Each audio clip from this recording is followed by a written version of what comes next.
Dahil mga guys, yung ginawa ko sa conversion from tri-leg to H4 na. Ayan. Ito yung naisip ko ng paraan. Gugupitin nyo na lang nito ng 3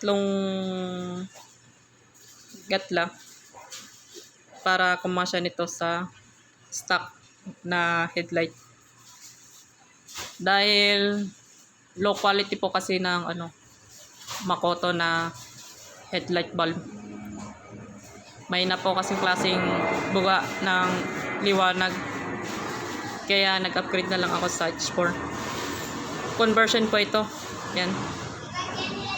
Pati H4 socket pang Boxer City 150. Yan.